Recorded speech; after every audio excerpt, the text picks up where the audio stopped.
Oke, karena ini udah hampir jam 18.40 untuk kelas kita malam hari ini, mungkin saya mulai aja ya. Oke, terima kasih buat yang udah hadir. Untuk materi kita hari ini di kelas Full Stack Programming adalah pengenalan framework ya. Ada beberapa framework nanti yang akan saya jelaskan. Saya cek sebentar.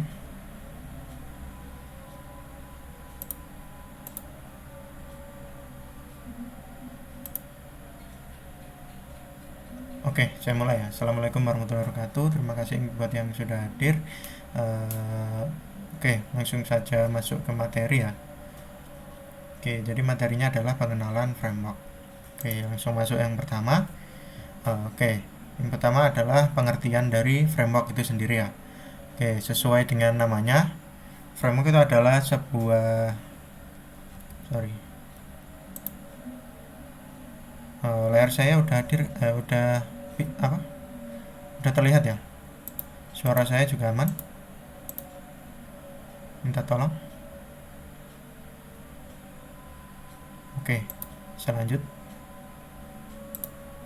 Saya ulangi. Nah, untuk pengertian framework sesuai dengan namanya sendiri, framework adalah kerangka kerja untuk mengembangkan aplikasi berbasis web maupun desktop. Nah, jadi framework ini bisa digunakan untuk mempercepat. Biasanya fungsi utamanya untuk mempercepat ya, karena udah ada kerangka kerjanya, jadi kita tinggal meneruskan aja. Lalu kerangka kerja di sini sangat membantu developer dalam menuliskan sebuah program itu dengan lebih terstruktur dan tersusun dengan rapi. Nah, kerangka kerja ini diciptakan untuk mempermudah kinerja programmer, sehingga seorang programmer tidak perlu menuliskan kode cara berulang-ulang. Misalnya seperti ini, di dalam membuat koneksi ke database, kita kan biasanya membuat, contohnya di bahasa pemrograman PHP atau di Node.js itu ya, menggunakan Express. Nah, itu kan membuat koneksi ke database itu secara mandiri gitu ya. Nah, dengan adanya framework ini, kita lebih mudah untuk, atau lebih cepat gitu, untuk mengkonekkan aplikasi kita dengan database. Semisal seperti itu. Sorry.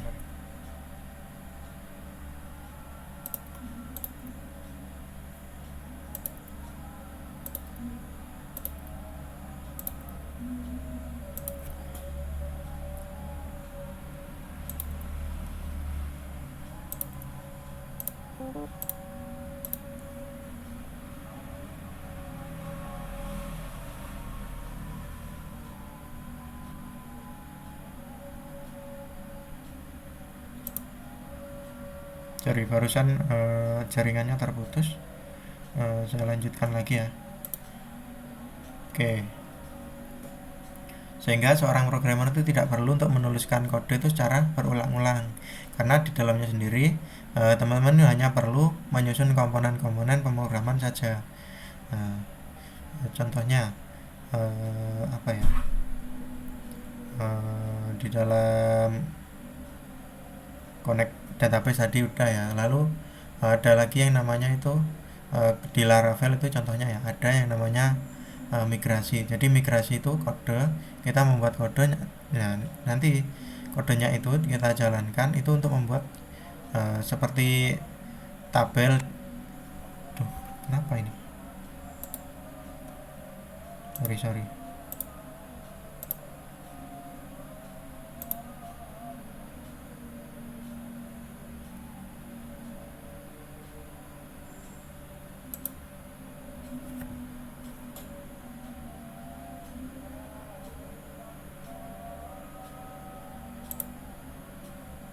Iya, ini agak gangguan. Coba saya ulangi sebentar.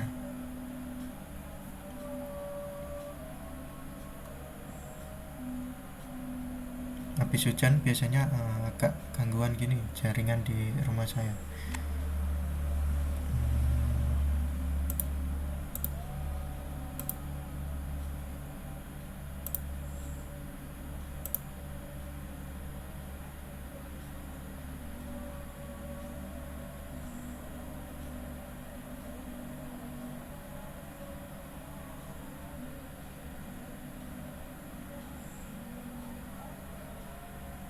Gimana, udah kelihatan belum?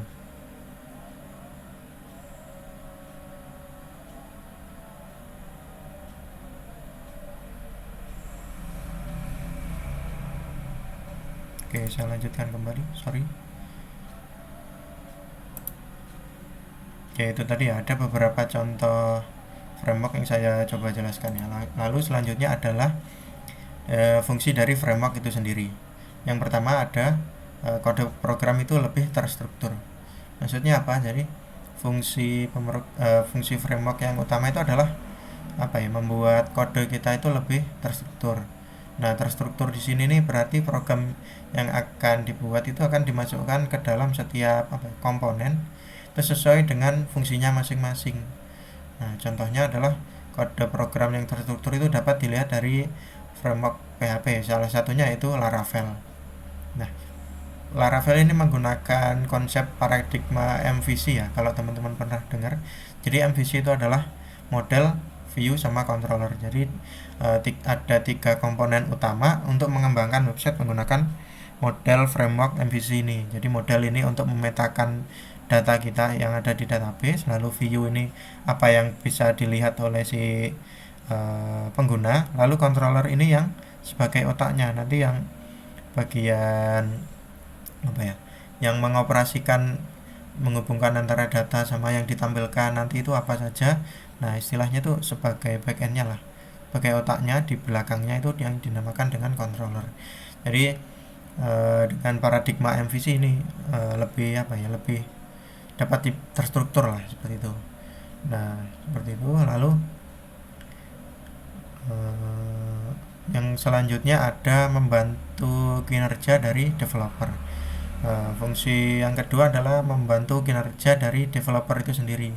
Nah, dari sini pasti teman-teman sudah berpikir bahwa sebenarnya kan dalam membuat sebuah aplikasi itu dapat dilakukan tanpa menggunakan bantuan framework. Nah, tetap bisa tanpa framework kalau itu proyeknya itu masih kecil gitu ya. Nah, kalau teman-teman udah membuat aplikasi atau perusahaan yang udah besar itu kan tidak disarankan menggunakan pemrograman atau proyek kita tuh tanpa framework. Nah, framework ini tujuannya untuk itu. Nah, framework diciptakan untuk memudahkan kinerja dari developer itu sendiri dari segi efisiensi waktu serta sumber daya yang dibutuhkan. Nah, seperti itu. Nah, selain itu, apabila dikerjakan oleh beberapa tim itu kan frameworknya akan sangat membantu efektivitas kerja ya, dan lebih mudah untuk mensinkronkan pekerjaannya. Nah, setiap anggota itu dapat langsung memahami dan mengerjakan tugas masing-masing itu tanpa perlu mengecek satu persatu komponen, baik dari segi back end maupun front end. Nah, seperti itu ya fungsi framework. Ini khususnya framework back end ya. Lalu selanjutnya meningkatkan keamanan perangkat lunak atau website. Nah, selain membantu kinerja dari developer dari segi keamanan juga maupun software itu ya kan meningkat ya, karena di dalam framework ini telah dikembangkan oleh beberapa developer ya, pemilik kodenya itu ya kan. Ini proyek open source biasanya. Nah, itu kan semakin banyak yang berkontribusi semakin aman pula untuk dari segi keamanannya. Nah, framework ini kan juga memiliki setiap waktu itu kan dirilis versi-versi yang terbaru ya.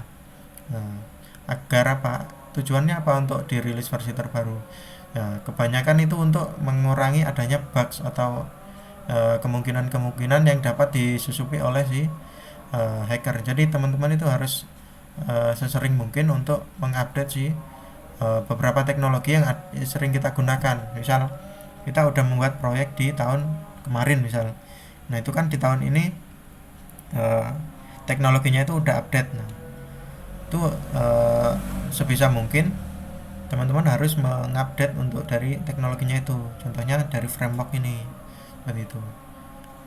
Nah, keamanannya akan selalu diperbarui dan dimonitoring agar tidak terjadi permasalahan yang lebih serius pada website. Misalnya terjadi hacking maupun peretasan data. Tidak mau ya kita kalau website kita diretas gitu ya.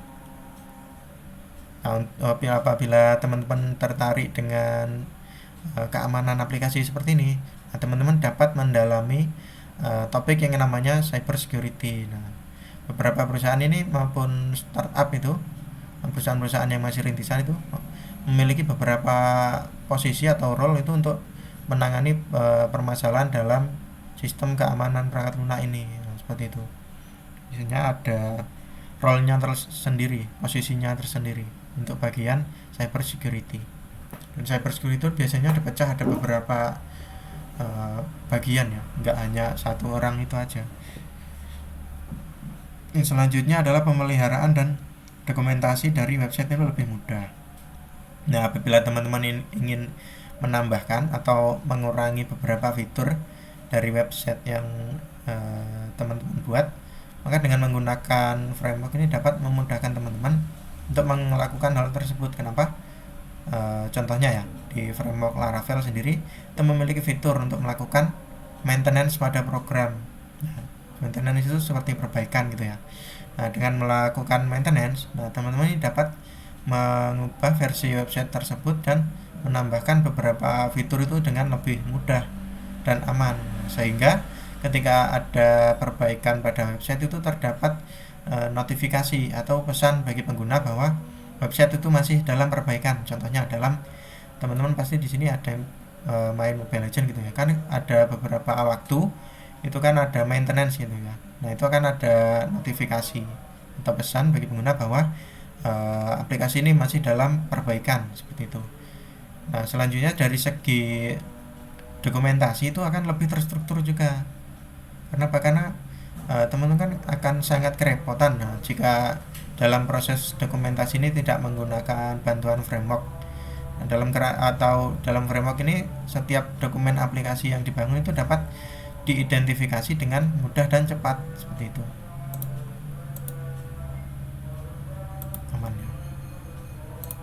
Selanjutnya yang terakhir, fungsi framework atau kerangka kerja yaitu mempercepat dalam proses pembuatan website.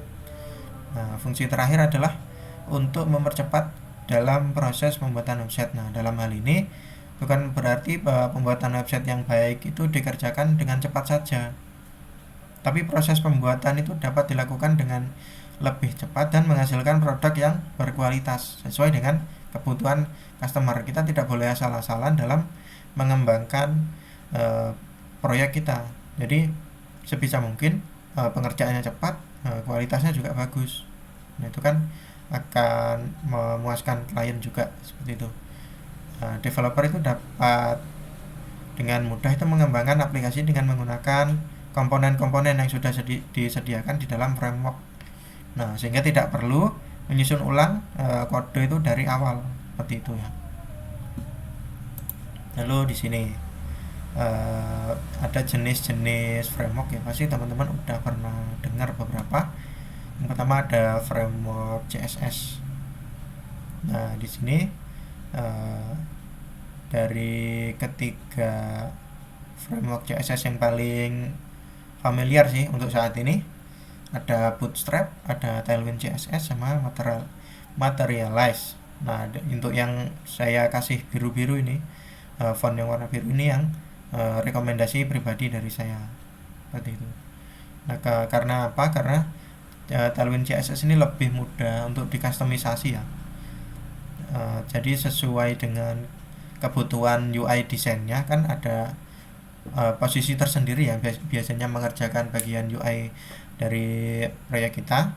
Nah, itu sebagian biasanya kan kalau membuat desain itu kadang aneh-aneh gitu ya. Nah, kalau kita buat menggunakan Bootstrap aja, itu kita akan kerepotan karena beberapa desain itu ada yang unik itu ya. Nah, kita nggak bisa leluasa untuk mengembangkan dengan mudah, itu. Nah, dengan Tailwind CSS ini menawarkan kelebihan itu, jadi ada kustomisasi yang lebih mudah.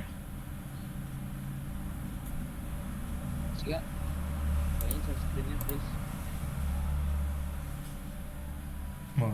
Iya kan? Masih sebentar. Udah. Oke, oke. Makasih.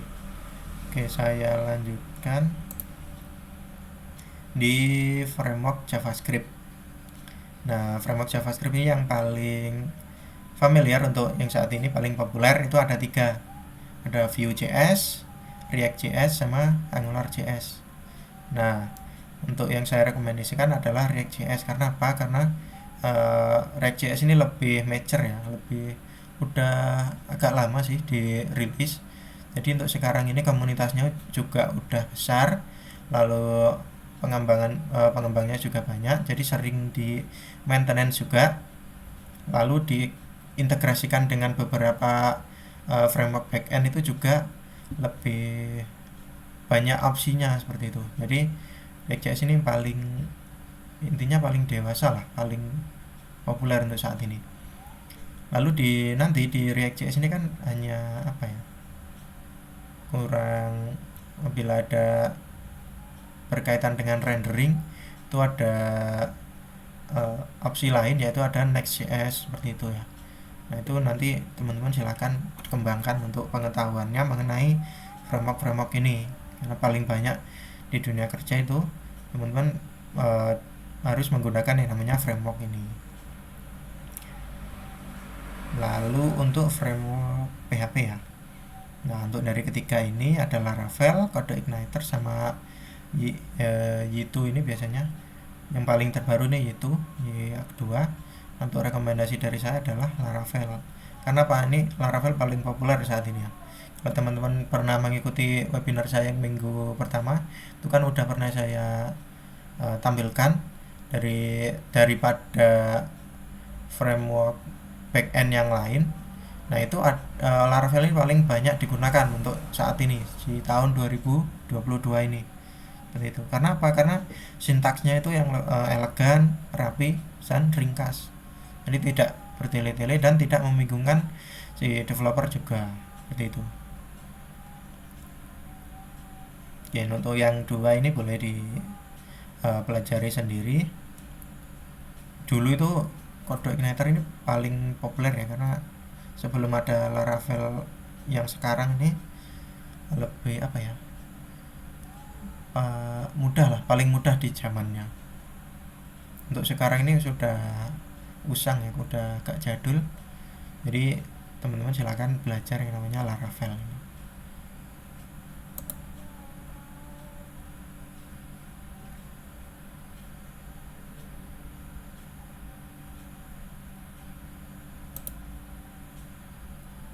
Oke, selanjutnya ada Tailwind CSS. Nah, kita kan tadi udah membahas sedikit ya tentang Tailwind CSS. Contohnya di sini, contoh kodenya menggunakan Tailwind CSS ya. Di sini ada elemen button di HTML ya. Itu punya kelas yaitu BG Blue 500. Ini maksudnya apa? Jadi ini merepresentasikan BG ini background color ya. Nah, background colornya apa? Blue 500. Nah, nanti di sini Blue 500, Blue 600 itu ada apa saja? Silakan teman-teman buka di website resminya. Tuh nanti buka di bagian color. Nah, itu di sana ada sorry. Ada yang namanya daftar, saya coba bukakan juga ya.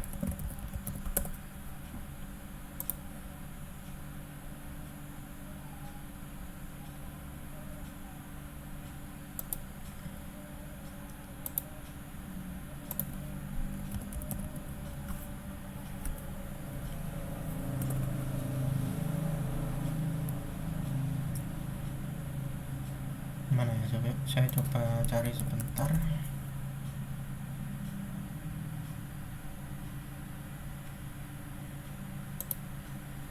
Nah, ini di sini ada customizing color. Udah terlihat ya, aman ya. Saya coba lanjutkan. Nah, di sini kita tadi kan pakai yang namanya Blue 500 ya. Nah, di sini Blue 500 berarti mewakili nih hashtagnya ini hexadecimal nih. Nah, 500 berarti nanti pakai ini. Jadi kalau teman-teman kan nggak perlu cari apa ya, Kalau di Bootstrap itu warnanya itu terbatas. Kalau merah hanya danger, merahnya hanya satu ya. Nah, di sini merah ada macam-macam nih, dari 50 sampai 900 nih. Nah, seperti itu.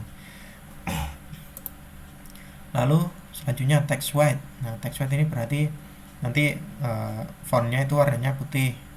Lalu font bold berarti font white-nya nanti bold 700. Nah, di sini font bold berarti 700. Nah, di sini font bold, font white-nya 700. Nah, nanti kalau teman-teman udah ahli ini akan mempercepat proses developingnya. Nah, lalu ada PY. PY ini padding Y atau sumbu Y gitu ya, atas bawahnya. Nah, itu di padding 2. Lalu padding X nya sumbu X ini 4. Lalu rounded ini border radius. Nah, kelihatannya kan ini apa ya, kelihatannya itu ribet ya kalau belum pernah. Nah, tetapi dengan menggunakan framework seperti ini akan mempercepat sekali. Karena apa? Kita tidak perlu membuat file lain seperti style.css nanti dihubungkan seperti itu. Nah, dengan ini kan kita tinggal nulis properti CSS-nya di sini sama value-nya. Big Blue 500. Nah, langsung di sini. Kalau dengan metode tradisional atau native ya biasanya disebut, nah itu masih kita harus menghubungkan dengan file CSS-nya dan lain-lain seperti itu ya. Nah, dengan adanya Tailwind CSS, nah ini akan lebih cepat nanti ditulisnya di dalam kelas ini seperti itu. Lalu ini ada beberapa kelebihan dari Tailwind CSS. Yang pertama, lebih mudah dikustomisasi. Nah, teman-teman dapat mengubah warna bawaan tadi ya. Lalu kelebihan lain dari Tailwind ini ada di responsif. Responsif itu kalau kita buka di HP, nanti dia akan mengadopsi yang namanya SM ini, small. Nanti ada di layar 640 pixel misal. Lalu medium misal di iPad atau di tablet gitu ya. Itu di layar sebesar ini. Lalu di LG XL sama 2XL biasanya di layar-layar laptop atau komputer gitu ya. Nah, itu akan berbeda lagi untuk ininya. Sifatnya nanti. Bentuknya lah intinya. Contohnya seperti ini. Di sini ada ketika di layar medium nanti displaynya flex. Nah, seperti itu. Lalu ada ketika di medium nanti seringnya 0. Seperti itu. Itu akan lebih mudah dalam pengembangan di responsive design. Lalu selanjutnya utility base. Maksudnya apa? Jadi Tailwind ini tidak menyediakan komponen yang siap pakai seperti yang ada di Bootstrap, tapi menyediakan peralatan itu untuk membangun komponen yang sesuai dengan sesuai dari web yang akan dikembangkan. Tidak secepat tinggal pakai seperti Bootstrap, tapi ya tidak selama kita pakai native seperti itu. Jadi ada di tengah-tengah, kita lebih mudah custom tapi ya juga cepat gitu.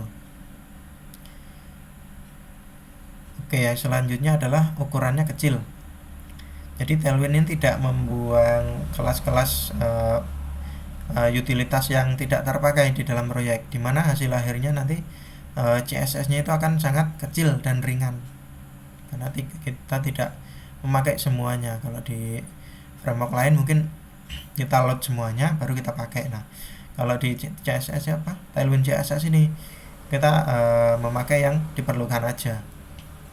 Selanjutnya ada independent.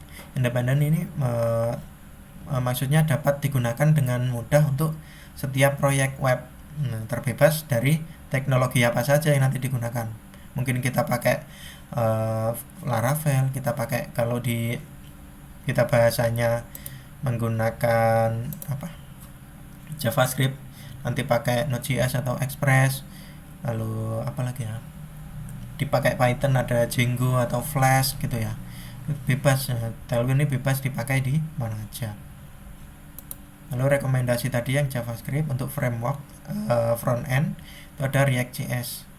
Nah, jadi React.js ini adalah library JavaScript yang dimanfaatkan untuk membuat desain interface website. Nah, bisa dibilang React.js ini seperti perpustakaan gitu yang menyimpan kode-kode JavaScript. Jadi React.js ini membuat proses coding itu lebih efisien.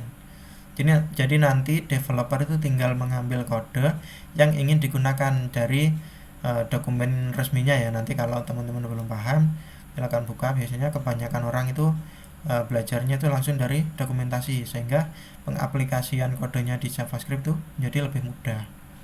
Nah, sampai sekarang ini React.js ini masih banyak digunakan sebagai framework untuk merancang bagian front end website. Nah, jadi nanti React ini memungkinkan teman-teman untuk membuat antarmuka itu yang kompleks. Jadi antarmuka ini interface ya, yang kompleks dari kumpulan kode yang kecil dan terisolasi yang disebut dengan komponen. Jadi React.js ini basicnya terdiri dari komponen-komponen. Misal ada komponen header, nah nanti ada komponen body, ada komponen footer, nanti ada semisal komponen widget-widget seperti ada image slider ya, contohnya seperti itu. Jadi nanti dikelompokkan di setiap komponen-komponen. Setelah komponen-komponennya jadi, akan dirender di website atau file utamanya, biasanya file indeksnya gitu ya. Nah, itu akan dirender di situ jadi satu. Nanti tinggal import dari komponen-komponen yang sudah dibuat. Jadi komponen-komponen ini dapat digunakan di file-file lain atau halaman-halaman lain, itu lebih mudah. Kalau dari segi performanya itu lebih baik karena tidak mengulang-ulang kode yang sama seperti itu. Nah, kita lihat di sini menurut survei dari Statista, sebanyak 40,14% itu developer memilih React.js sebagai framework untuk pengembangan software dan website. Nah, inilah kenapa React.js ini cukup populer jika dibandingkan dengan platform yang lainnya. Ini bukan framework semua sih sebenarnya. jQuery ini untuk bagian interaktivitas dari biasanya front end, biasanya seperti itu. Lalu di sini Vue.js ada di bawahnya, Angular ada di bawahnya, Flux, ASP.NET, Django, Spring ini punyanya Java, Spring Boot. Nah, yang Angular.js ini ada di sini. Angular sama Angular.js itu beda. Seperti itu ya. Nah, Laravel ini beda karena ini framework backend. Ini tahun 2021, sumbernya itu Statista. Nah, kelebihannya dari React.js yaitu declarative views. Jadi ini membuat kode kita itu lebih mudah diprediksi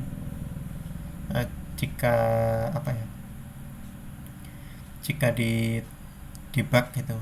Nah, React.js ini membantu pembuatan desain UI itu yang lebih interaktif di setiap state dalam aplikasi. Jika ada objek state yang berubah, React.js akan memperbarui dan merender ulang komponen. Lalu ada lebih sederhana. Nomor 2 dulu, berbasis komponen atau komponen base. Jadi memungkinkan developer itu untuk membangun yang dinamakan biasanya encapsulated komponen. Bisa dikelola state-nya sendiri-sendiri menggunakan dan menggunakannya itu untuk membuat UI yang kompleks. Nah, jadi ada berbasis komponen yang sudah saya jelaskan tadi ya. Lalu satu kode bisa digunakan untuk berbagai platform. Jadi di React itu tidak hanya bisa digunakan di dalam website aja, tapi bisa digunakan untuk pengembangan mobile. Itu ada yang namanya React Native, kalau teman-teman dengar ya. Nah, React Native ini saingan dari Flutter.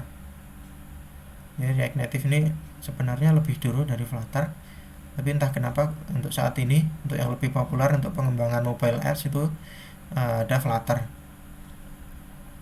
Lalu selanjutnya lebih sederhana, karena tadi ya ada alasan berbasis komponen itu tadi, komponen base, jadi akan lebih sederhana, lalu mudah dipelajari. Jika teman-teman pernah mempunyai pengetahuan dasar tentang programming, khususnya HTML dan CSS, lalu mempelajari JavaScript dasar juga. Nah, untuk belajar React.js ini sebenarnya tidak terlalu sulit seperti itu ya. Lalu performa yang baik. Jadi React.js ini menggunakan virtual DOM yang membuat aplikasi ini berjalan itu lebih cepat seperti itu. Lalu mudah diuji. Lalu gini ya, jadi mudah diuji ini maksudnya React itu dapat dijadikan sebagai function dari state. Nah, kalau state ini apa, nanti teman-teman kalau belajar React.js itu ada namanya state. Nah, sehingga teman-teman bisa memanipulasi state. State itu seperti apa ya? Seperti variabel kalau bahasa mudahnya. Tapi berbeda untuk karakteristiknya. Dan dia lebih mudah untuk diubah-ubah. Ini tadi yang terakhir untuk framework backend ya, khususnya itu dari bahasa pemrograman PHP. Jadi Laravel ini salah satu framework bahasa pemrograman PHP untuk membangun sisi frontend dan backend. Jadi kalau segi optimalnya itu lebih baik digunakan di sisi backend ya, tapi di sisi frontend itu biasa dikombinasikan dengan yang namanya tadi ada React.js, Vue.js, nah seperti itu. Tapi di sisi backend ini lebih optimal, biasanya paling banyak digunakan. Untuk sisi front bisa dikombinasikan dengan inersia. Inersia itu seperti itu tadi, React sama Vue. Nah, biasa disebut dengan framework full stack, tapi tidak menutup kemungkinan Laravel ini juga memiliki tools untuk mengelola front end-nya juga. Semenjak adanya Laravel, PHP ini jadi lebih powerful, cepat, dan aman. Nah, Laravel ini fokus di bagian end user, yang berarti fokus pada kejelasan dan kesederhanaan baik penulisan maupun tampilan, sehingga menghasilkan fungsionalitas aplikasi web yang bekerja sebagaimana mestinya. Nah, hal ini membuat developer maupun perusahaan menggunakan framework ini untuk membangun apapun, mulai dari proyek kecil hingga skala perusahaan kelas atas. Lebih kompleks itu bisa digunakan untuk diskalakan lah. Lalu Laravel ini mengembangkan website yang menjadi lebih elegan, ekspresif, dan menyenangkan sesuai dengan jargon dari Laravel, yaitu The PHP Framework for Web Artisan. Nah, selain itu Laravel juga mempermudah proses pengembangan website dengan bantuan beberapa fitur unggulan seperti templating engine, routing, dan modularity. Jadi dari membangun sisi front end itu ada namanya templating engine.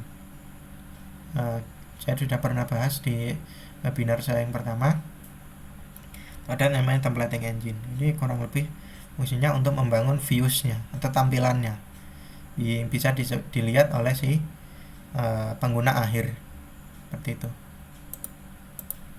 Selanjutnya ada manfaat Laravel. Nah, manfaatnya yang pertama ada website ini menjadi lebih mudah dikembangkan, lebih cepat juga ya. Lalu terdapat namespace dan tampilan yang membantu developer untuk mengorganisasi dan mengatur sumber daya website. Nanti namespace ini seperti kalau di bahasa pemrograman lain itu seperti package. Nah, nanti namespace ini sebagai kelompok-kelompok kode gitu. Di dalamnya itu ada kode-kode itu. Nah, untuk mengelompokkan itu namanya namespace. Lalu seperti yang saya jelaskan sedikit tentang MVC tadi, ya, Laravel ini juga menggunakan konsep MVC, sehingga proses pengembangan itu menjadi lebih mudah karena dibedakan komponennya antara views, model, sama controller. Yang terakhir, proses pengembangan itu menjadi lebih cepat sehingga menghemat waktu karena Laravel dapat dikombinasikan dengan beberapa komponen dari framework lain untuk mengembangkan website. Jadi Laravel ini tidak hanya digunakan hanya Laravel saja, jadi bisa dikombinasikan seperti yang saya jelaskan tadi. Misal untuk front end-nya menggunakan React.js atau Vue.js, lalu framework CSS-nya menggunakan Tailwind, lalu back-end-nya menggunakan Laravel. Nah, bisa seperti itu. Nah, jadi seperti itu untuk manfaat Laravel. Nah, dari segi kelebihan, yang pertama itu Laravel ini layoutnya itu ringan. Nah juga kalau template-nya itu berat ya, kita kan memberatkan resource juga seperti itu. Lalu yang selanjutnya memiliki banyak library object oriented. Nah, kalau teman-teman pernah dengar object oriented programming ya, contohnya library untuk autentikasi, untuk login misal. Nah teman-teman kan memerlukan library ini untuk menyediakan fitur autentifikasi yang canggih ya, contohnya untuk mengencrypt password misal. Nah di Laravel ini juga ada yang namanya bcrypt hashing. Nah itu salah satu fitur paling canggih yang ada di autentifikasi yang disediakan oleh Laravel ini. Lalu mendukung framework MVC. Nah, Laravel ini salah satu dari sekian framework yang mendukung framework MVC, model view controller tadi ya. Lalu terdapat tool artisan. Nah ini yang paling penting di Laravel, itu ada tools yang namanya artisan. Fungsinya apa? Kan terkadang itu pengembang itu membutuhkan interaksi ya antara Laravel dengan framework lain menggunakan command line atau terminal yang berguna untuk membuat dan menangani environment di proyek Laravel kita. Laravel ini menyediakan tools yang dinamakan artisan, yang mana merupakan tool command line. Fungsi utama adalah untuk memproses pemrograman yang kompleks. Terkadang kan developer ingin menjalankan, semisal buatkan model. Nah nanti akan dibuatkan secara otomatis oleh artisan ini. Kita tinggal menyesuaikan data-datanya yang ada di database. Misal ada data nama, data nomor induk, sama data sekolah misal, seperti itu. Jadi nanti modelnya akan memetakan database-nya seperti itu. Ada pembagian modul secara independen dan pengecekan menggunakan unit testing itu. Nah hal-hal yang perlu dipelajari sebelum belajar Laravel, yang pertama ada PHP tentu saja ya, karena Laravel ini berjalan di atas bahasa pemrograman PHP. Lalu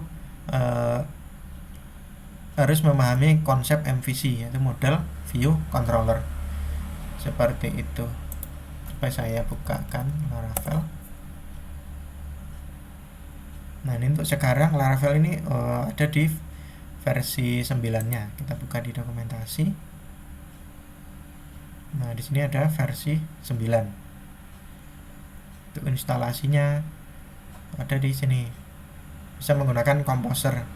Kalau teman-teman familiar dengan XAMPP, nah itu harus menyalakan XAMPP terlebih dahulu untuk mengembangkan proyek-proyek PHP biasanya. Nah untuk package manajernya dari PHP itu ada yang namanya Composer ini. Nah kita bisa minta tolong kepada Composer untuk membuatkan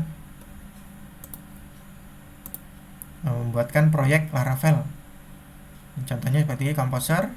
Kita nih klik masukkan di terminal aja ya. Kalau udah punya Composer create project Laravel/Laravel.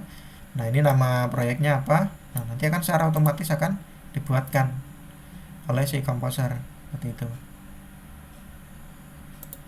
Dari segi front end, nah kita bisa menggunakan yang namanya templating engine. Itu ada PHP Blade di sini. Ini contoh kodenya. Ada namanya Livewire juga. Ini katanya itu Livewire ini apa ya? Seperti framework front end yang mirip dengan Vue dan React. Mirip aja ya. Jadi proses pengembangannya itu juga menggunakan berkonsep komponen-komponen seperti React sama Vue seperti itu ya. Kan menggunakan komponen-komponen. Nah, seperti ini contohnya class counter extend komponen. Jadi buatkan sebuah class counter yang mewarisi komponen. Nah, komponen ini sudah disediakan oleh si Laravel. Nah, ini Laravel Livewire ya. Jadi tinggal disesuaikan aja. Lalu untuk menggunakan Vue sama React, ini ada yang namanya inersia. Nah, terima kasih kepada Laravel yang memberikan ini. Nah, ini inersia ini adalah jembatan untuk menjembatani batas antara Laravel dengan modern front end seperti Vue sama React. Jadi nanti sebelum menyambungkan atau mengintegrasikan Vue atau React ke Laravel kita perlu yang bantuan inersia ini. Begitu ya. Oke, kurang lebih seperti itu ya untuk materi kita hari ini. Mungkin ada pertanyaan dari teman-teman mengenai materi kita hari ini.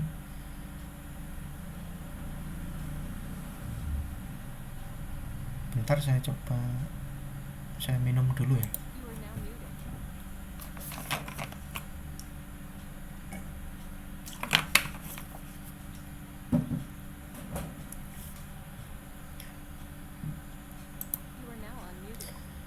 Oke, ada pertanyaan dari Rifki Maulana. Nah, kegunaan MVC dari Laravel untuk apa, Kak? Jadi gini, jadi di dalam proses pengembangan itu ada yang namanya paradigma, kalau saya tidak lupa. Sebentar.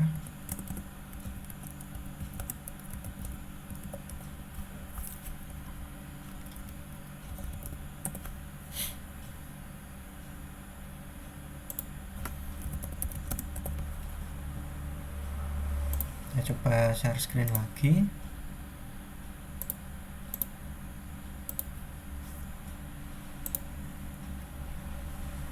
Oke, apa udah terlihat ya?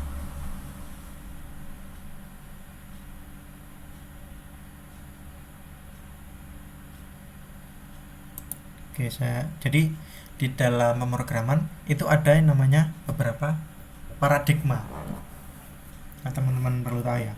Ada yang namanya fungsional programming atau pemrograman fungsional, ada procedural programming, ada pemrograman berorientasi objek.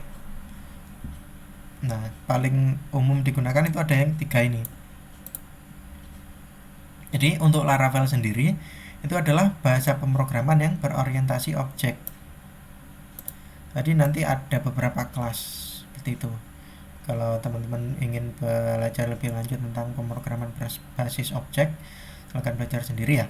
Nanti jadi di dalam biasa disingkat PBO ini ada mata kuliah juga di kuliah.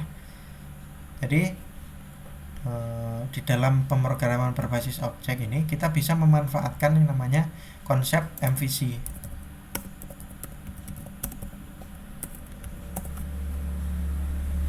Ya, jadi MVC ini adalah konsep desain arsitektur pemrograman dengan cara kerja itu memisahkan aplikasi menjadi 3 komponen utama.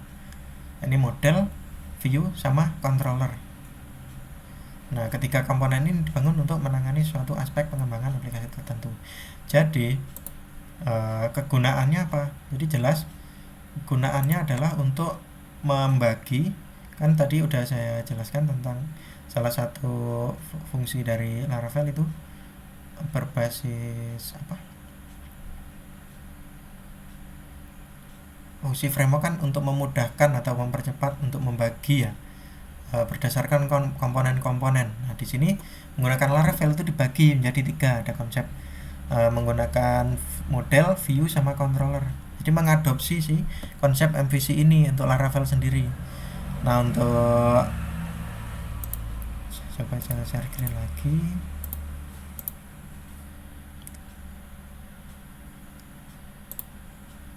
Nah, di sini di dokumentasinya dari Laravel itu sendiri.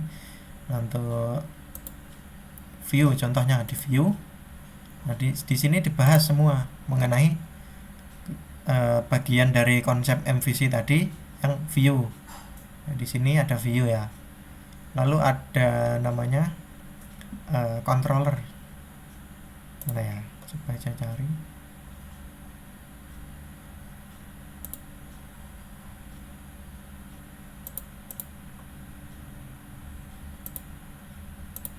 Nah, ini sorry terlewat. Jadi controller ini sebagai otaknya, nanti menghubungkan antara model sama view-nya seperti itu. Lalu ada lagi yang namanya model. Nah, model di sini sorry, apa ada dokumentasinya? Nah, di sini serializing model collection. Jadi nanti setiap variabel itu memetakan setiap kolom yang ada di database. Nah, seperti itu. Nanti di model ini akan memetakan data-data kita yang ada di database. Seperti itu biasanya. Nah, untuk kurang lebih seperti itu ya pertanyaan dari Rifki Maulana. Mungkin ada pertanyaan lagi?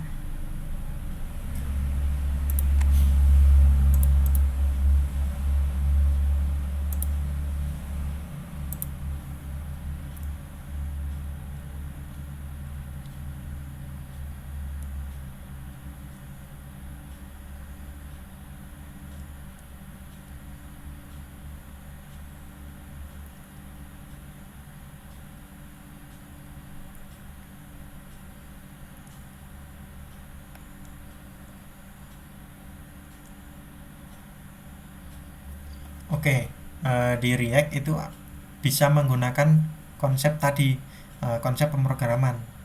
Eh, jadi untuk fungsional komponen itu dia menggunakan ke paradigma fungsional programming. Nah, kalau kelas komponen ini dia menggunakan yang namanya pemrograman berbasis objek tadi. Jadi dia memanfaatkan kelas-kelas. Contohnya apa? Contoh basicnya ya. Kalau React menggunakan fungsional komponen, setiap komponen itu dibedakan di dalam setiap kelas-kelas.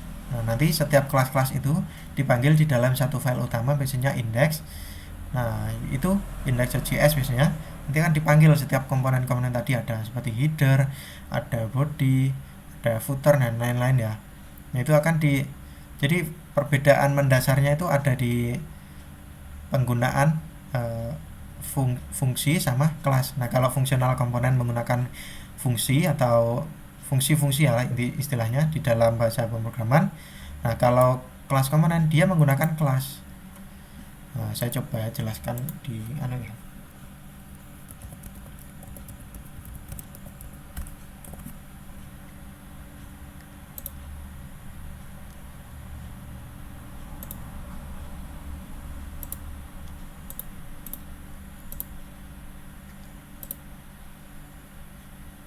Nah, ini saya coba di website resminya React.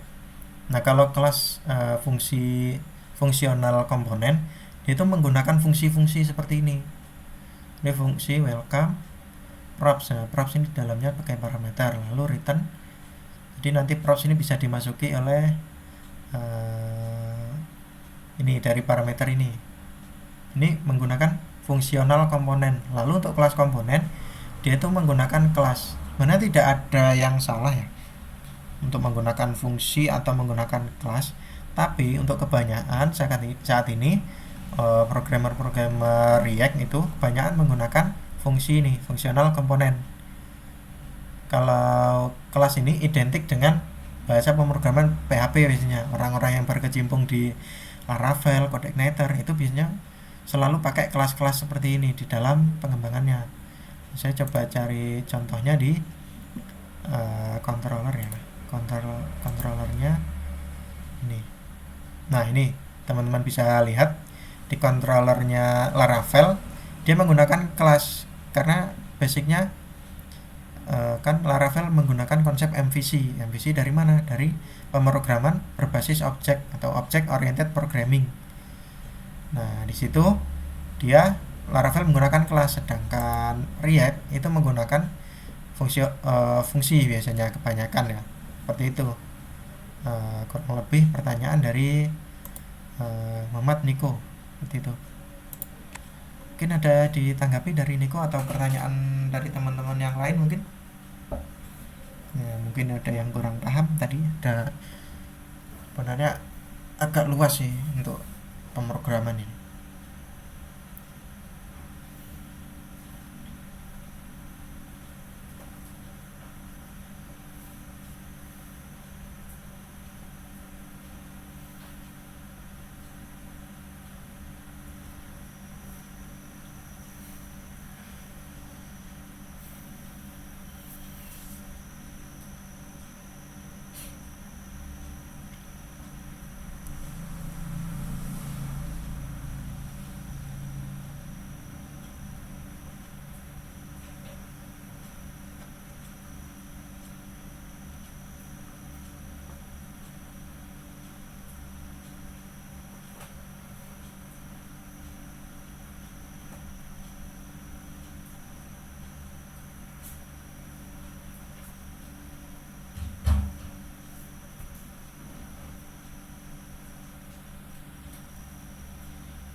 Oke, pertanyaan lagi, React itu kan juga punya framework lagi namanya Next.js.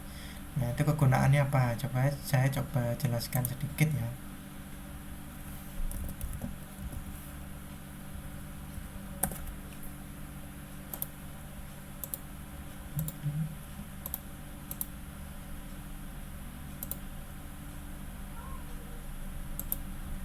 Oke, jadi sebenarnya Next.js ini baru mengadakan konferensi ya untuk rilis Next.js yang ke-13. Jadi coba saya buka untuk dokumentasinya. Mana ya dokumentasi? Oh, ini learn. Nah, di sini jadi Next.js ini sebagai apa ya? Kalau dibilang itu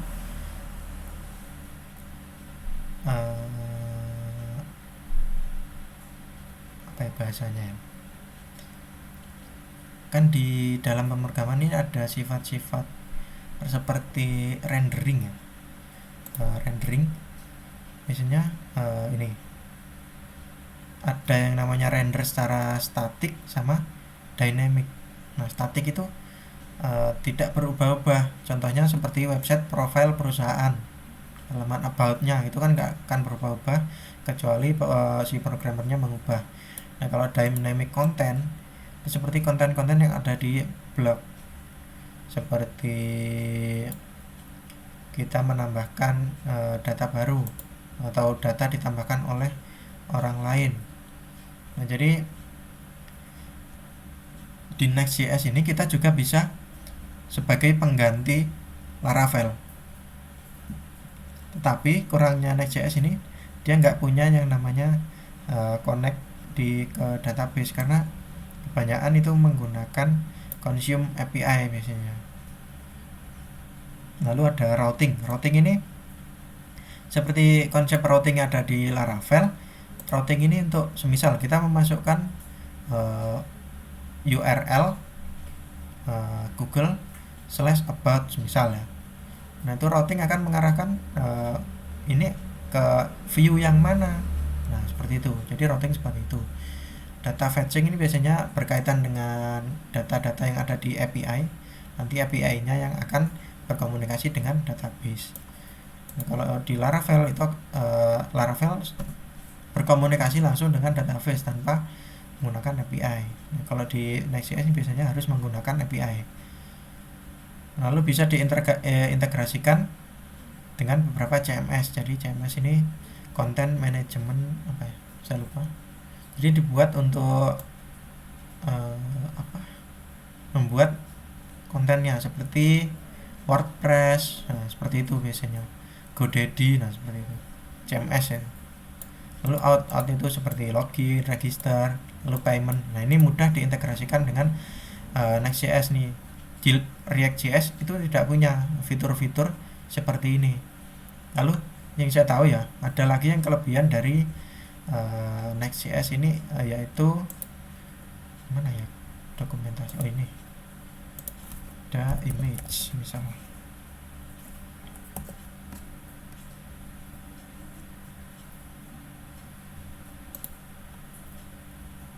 Nah, kan biasanya kita kalau punya gambar yang akan di load di website itu biasanya kan gambarnya besar gitu ya. Nah, dengan menggunakan bantuan Next.js ini kita bisa secara dinamis itu si Next.js ini akan membantu untuk mengkompres istilahnya. Jadi meningkatkan performa sesuai di sini, meningkatkan performa dari website kita. Jadi misal gambar yang besar tadi itu akan dikompres, tidak mengurangi kualitasnya, jadi akan meningkatkan segi performance. Kebanyakan itu akan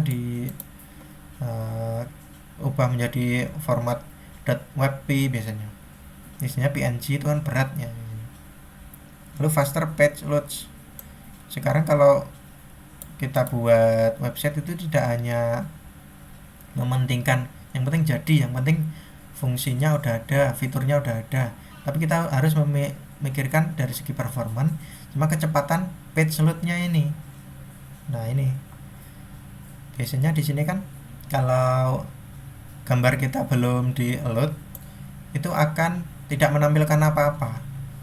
Tapi kalau menggunakan Next.js ini biasanya akan diberikan opsi, sorry,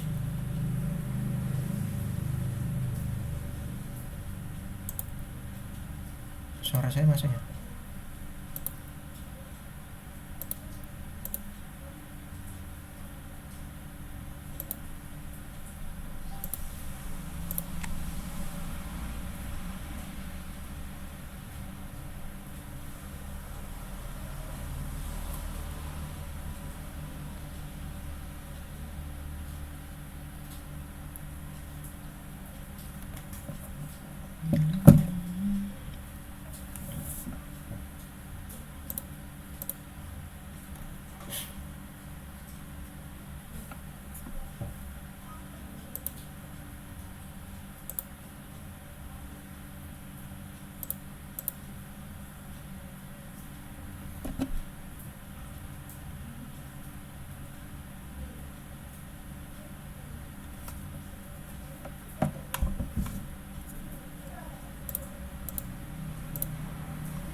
Sorry, barusan terjadi gangguan. Coba lanjutkan tadi mengenai Next.js tadi ya. Nah, di Next.js itu tadi fungsi-fungsinya untuk meningkatkan performa. Kurang lebih seperti itu sih. Kan di sini juga ada fitur yang namanya get server side prop. Nah, ini fungsinya untuk sesuai kebutuhan, untuk biasanya untuk website-website yang membutuhkan dynamics sesuai apa yang ada di server, itu bisa menggunakan get server side prop. Ini untuk data fetching ya. Kalau teman-teman udah belajar tentang API, cara fetching data menggunakan Next.js ini akan lebih mudah menggunakan 3 konsep ini: get server side prop, get static path, get static prop. Nah, biasanya 3 ini biasanya digunakan. Nah, untuk get server side prop ini biasa digunakan untuk website-website yang dinamis. Misal ada perubahan di server, itu akan secara otomatis di load di sini di website kita.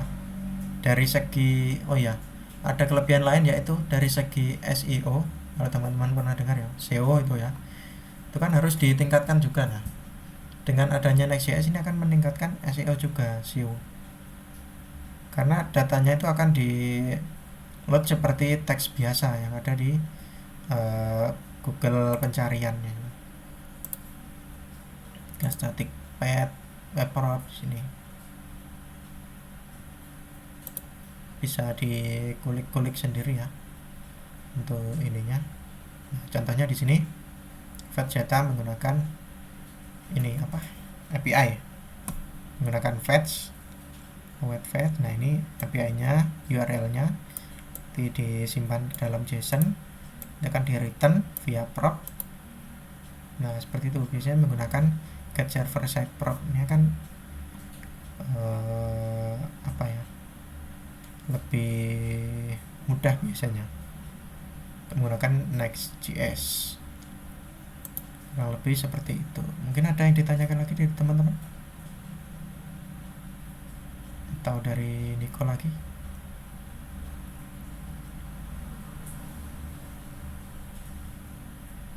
Mungkin ada yang masih penasaran, nggak apa-apa, tanyain aja, bebas.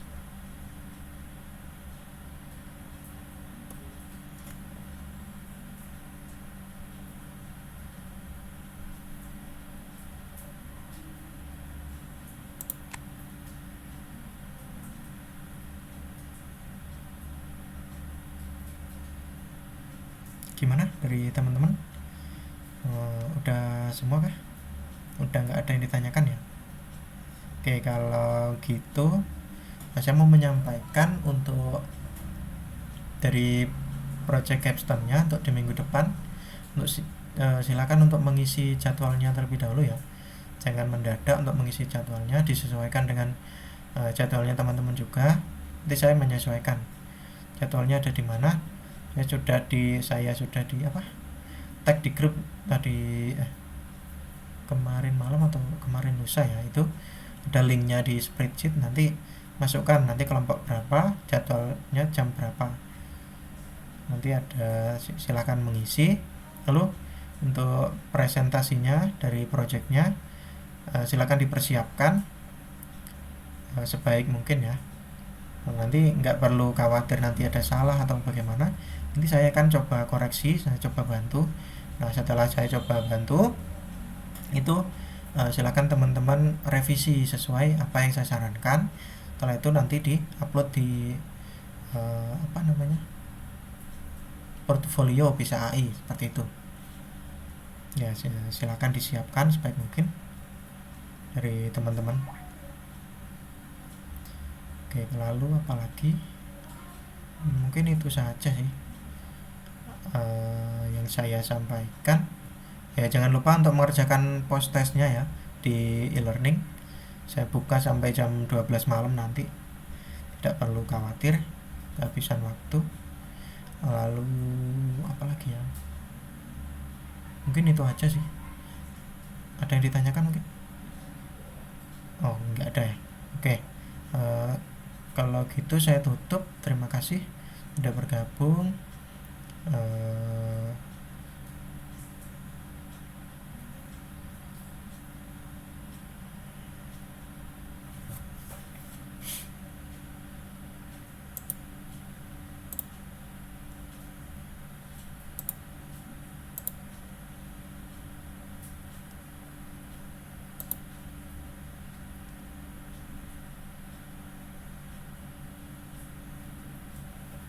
Wah, belum saya tutup aja udah.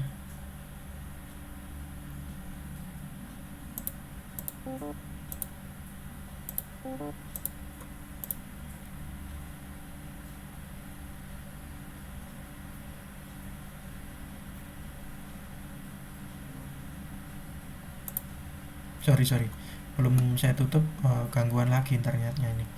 Oke, terima kasih sudah bergabung. Tetap semangat sampai mengikuti program ini berakhir. Jangan sampai nggak dapat sertifikat nanti ya.